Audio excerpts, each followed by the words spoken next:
हर हर महादेव। जय श्री राम। जय बजरंगबली। जय श्री स्वामी अय्यप्पा। हरिओम हरिओम हरिओम। जय श्री राम। आप सभी लोगों का श्री रामचरितमानस की प्रेरणाओं से जुड़ने के लिए बहुत बहुत धन्यवाद। और आज हम वापस एक अनोखी प्रेरणा से जुड़ने जा रहे हैं। आज सुबह एक एडवर्टीजमेंट याद आया रामचरितमानस पढ़ते समय। आपको सभी को याद होगा कुरकुरे का एक एडवर्टीजमेंट था जिसके अंदर थीम लाइन थी कि टेढ़ा है पर मेरा है। अब आप कहेंगे कि इस एडवर्टीजमेंट का श्री रामचरितमानस से कहाँ जुड़ाव बैठता है। आज श्री रामचरितमानस पढ़ते समय प्रथम सोपान के अंदर जब श्री गोस्वामी तुलसीदास जी को हम सभी देवी देवताओं की और अनेकों संतों की वंदना करते हुए सुनते हैं, तो एक वंदना प्रथम श्रेणी में जो है वो शंकर जी की भी कर रहे हैं और वो वंदना बहुत ही सुंदर है। वो गोस्वामी तुलसीदास जी कहते हैं कि वंदे बोधमयम नित्यम गुरुम शंकर रूपिणम यमाश्रितो ही वक्रोपि चंद्र सर्वत्र वंदते। तो सर्वप्रथम श्री गोस्वामी तुलसीदास जी का ये मानना है और ये हमारा भी मानना है कि इस पूर्ण ब्रह्मांड के अंदर अगर सत्य रूप में अगर कोई भी परम गुरु है तो वो स्वयं शंकर जी है। बात यहाँ पे खत्म नहीं होती है। आगे वो ये भी कहते हैं कि हमारे महादेव ऐसे हैं कि जिनके आश्रित होने से टेढ़ा चंद्रमा भी सर्वत्र वंदित हो जाता है। यानी टेढ़ा है पर मेरा है।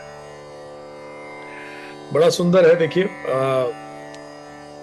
तो किसी ने महादेव से पूछा कि प्रभु, ये टेढ़ा है पर मेरे सर पे है, ऐसा क्यों? क्योंकि चंद्रमा के अंदर अपनी तो कोई खास विशेषताएं नहीं है और अगर आप ध्यान से देखें तो अवगुणों से भरा हुआ है। अगर प्रथम सोपान के अंदर ही अगर 236 और 237 दोहा पढ़े तो श्री रामचंद्र जी भी जब मनोरूप से माता सीता की कल्पना चंद्रमा से एक बार कर बैठे तो उन्होंने भी इस बात का जिक्र किया है, इस बात को महसूस किया कि चंद्रमा की कोई तुलना करना गलत था। माता सीता की कोई तुलना नहीं हो सकती और चंद्रमा से तो बिल्कुल भी नहीं, क्योंकि उनके विचारों में भी खारे पानी से पैदा हुआ, यानी समुद्र की बात कर रहे हैं। अगर आप सभी लोग कूर्म अवतार के अंदर समुद्र मंथन की बात करें तो चंद्रमा की उत्पत्ति वहां से हुई थी और इसीलिए उसका रिश्ता जो विष यानी पॉइजन से है वो भ्राता का है, भाई से है। कमल चंद्रमा को देख के मुरझा जाता है और अपना खुद का कोई तेज उसका है ही नहीं। सुबह के समय देखिए गायब हो जाता है, उसका कोई तेज नहीं और घटता बढ़ता रहता है। सांसारिक रूप से अगर देखें तो बुरे मनुष्यों के अंदर चंद्रमा के ज्यादातर अवगुण पाए जाते हैं। अब आप कहिए कैसे? बहुत सुंदर तरीके से समझते हैं। हमने अक्सर कहा देखा है, लोग कहते हैं कि भाई इस इंसान की बात का कोई भरोसा नहीं किया जा सकता, इसकी हर बात में कोई, ये बातें जो होती है इसकी घटती बढ़ती रहती है, ये अपनी जगह पे स्थिर नहीं है, इसके अंदर इसके वचनों में स्थिरता नहीं है, इसके वचन बढ़ते हैं घटते हैं, कोई बात होगी बढ़ता घटता रहता है। तो किसी ने महादेव से पूछा कि प्रभु, इतने अवगुणों के बाद भी आपने उसको अपने शीश पे स्थान दिया। और देखिए मजे की बात है, इसी कारण से ये एक चंद्रमा का जो सत्संग है महादेव के साथ, महादेव की संगति है कि लोग जब महादेव को प्रणाम करते हैं, वंदना करते हैं उनकी, तो चंद्रमा की भी वंदना अपने आप हो जाती है। यानी कि एक और सुंदर चौपाई मुझे याद आती कि जहां पे कहा गया है कि पानी का अपने आप में कोई मोल ऐसे तो नहीं है, लेकिन दूध के साथ मिलकर उसका मोल जो होता है दूध के बराबर का ही हो जाता है। तो देखिए बात वही बात आ जाती है कि चंद्रमा शिव जी के शीश पे जाकर वंदनीय हो जाते हैं। लेकिन समस्या यह है कि पूछा यह गया कि भाई इतने अवगुणों के बाद भी आपने उसको अपने शीश पे स्थान दिया, क्यों?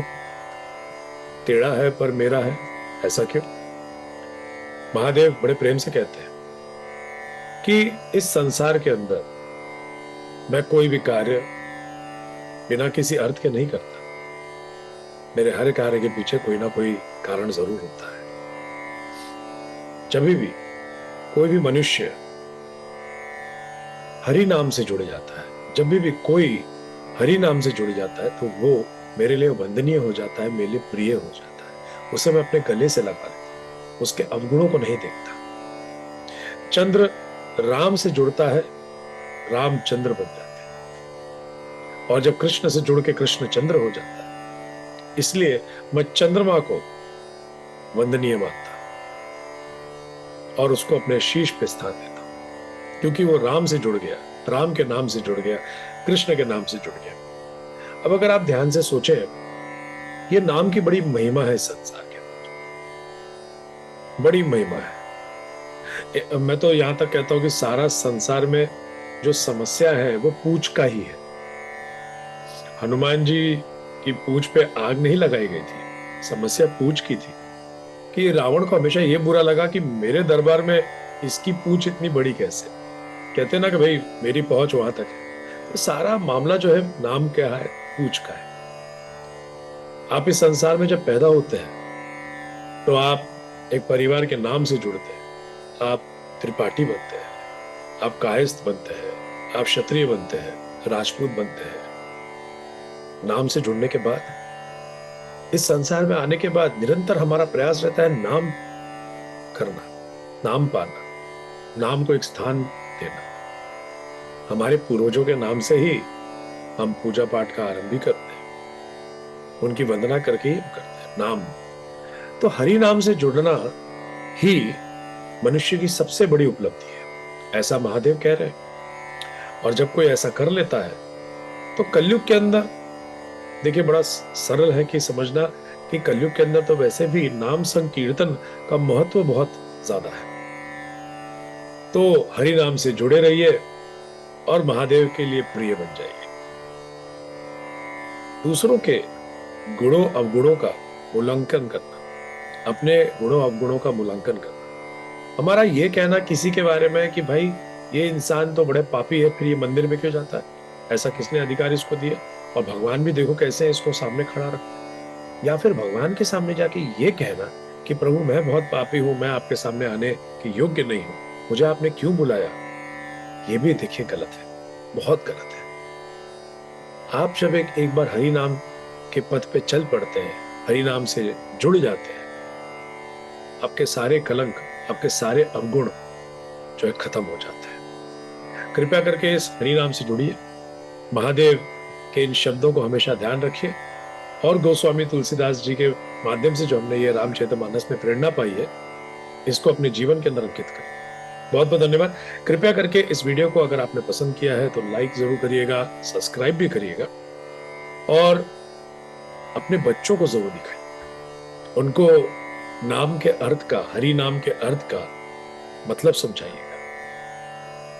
बहुत बहुत धन्यवाद। हम मिलते रहेंगे। जय श्री राम। हरिओम। जय श्री राम।